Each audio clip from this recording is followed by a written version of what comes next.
New evidence reveals a coordinated Ukrainian campaign that's systematically dismantling Russia's strategic military infrastructure, and the implications extend far beyond any single airstrike. What we're witnessing is the methodical destruction of facilities that underpin Moscow's nuclear deterrent, combined with spectacular failures of weapon systems Putin has spent years promoting as invincible. The convergence of these events exposes fundamental weaknesses in Russia's military-industrial complex that analysts say could reshape deterrence calculations for years. Hello, my name is Robert Harrison, independent journalist. I'll analyze how Ukrainian strikes on aircraft repair facilities, combined with catastrophic missile test failures, reveal systemic problems in Russia's defense infrastructure. More importantly, I'll explain what this means for Putin's nuclear threats, Russia's ability to sustain military operations, and why Western defense planners are paying very close attention to this strategic unraveling. Let's start with what happened in Taganrog, because the targeting reveals sophisticated operational planning.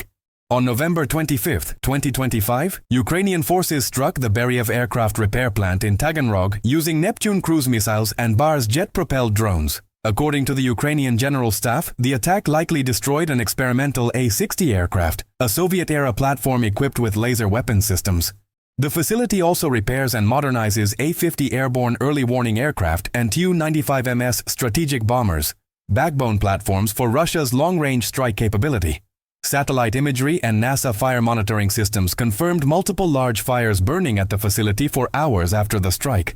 3 civilians were killed and at least 10 injured. Regional authorities declared a state of emergency. On December 11th, Ukraine followed up with Attack-MS missiles, striking the same complex again. Wreckage from American-made missiles was photographed near the facility, confirming the munitions used. But here's what makes this strategically significant. The Beriev plant is one of Russia's few certified facilities capable of maintaining the A-50 fleet.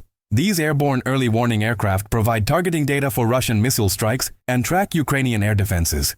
Throughout 2023 and 2024, Ukraine systematically destroyed several A-50s in flight operations. Now they're eliminating the infrastructure needed to repair surviving aircraft.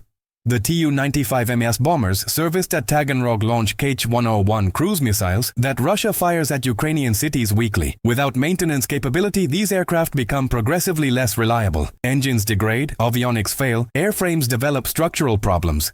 The facility's destruction forces Russian military aviation to cannibalize other aircraft for parts, accelerating fleet-wide degradation. Simultaneously, Ukraine struck the Afipsky oil refinery in Krasnodar region multiple times. According to Ukrainian sources, this facility produces specialized aviation fuel for strategic bombers and naval vessels. The refinery has been hit at least 8 times, causing what Ukrainian intelligence describes as devastating damage to technical equipment.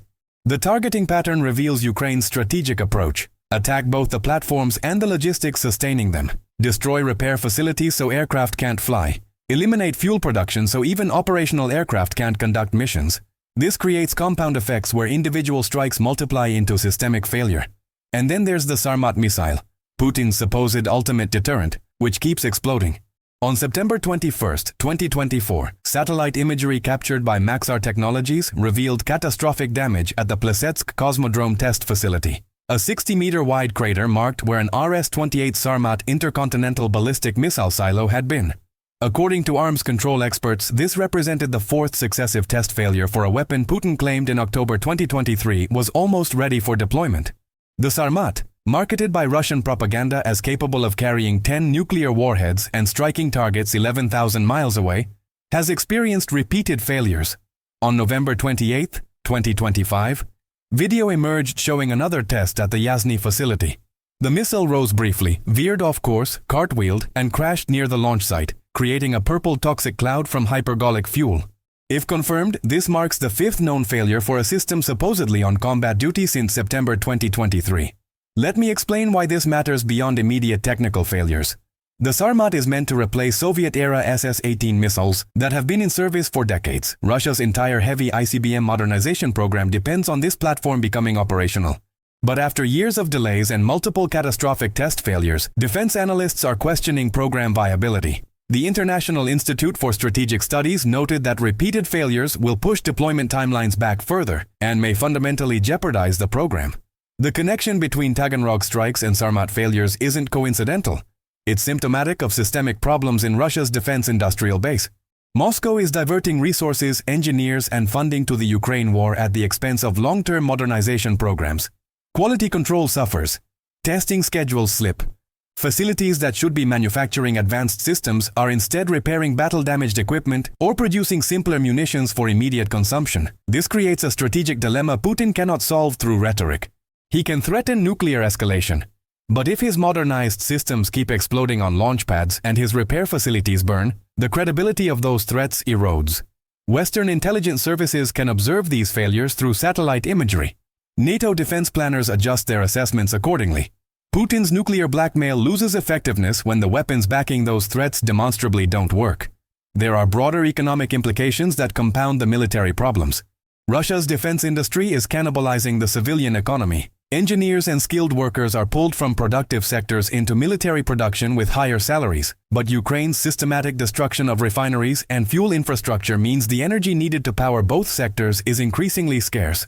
According to Reuters, Russia is attempting to use idle refinery capacity to compensate for drone damage, indicating the logistics system is stretched to limits. The civilian population pays the price. In September 2025, gasoline was rationed in Russian-controlled Crimea, limited to 20 liters per person. Fuel shortages are spreading throughout southern Russia.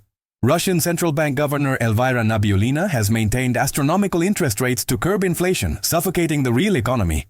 Putin's war economy is literally consuming the civilian economic foundation supporting it.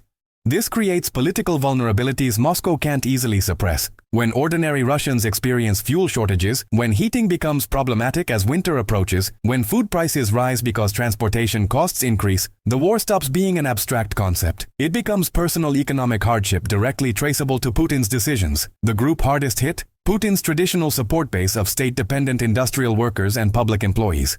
In August 2025, Putin admitted approximately 200,000 workers were at risk of hidden unemployment. 2 months later, the Labor Ministry revised that figure to over 254,000. These aren't just statistics. These are hundreds of thousands of families losing income without unemployment benefits, concentrated in industrial regions where Putin's support has historically been strongest. For Western policymakers, these developments require serious reassessment. Ukraine is achieving strategic effects against Russian military infrastructure using domestically produced weapons. Neptune missiles, BARS drones, and creative operational planning are accomplishing what analysts once thought required NATO direct intervention. This has implications for future aid packages and diplomatic strategy.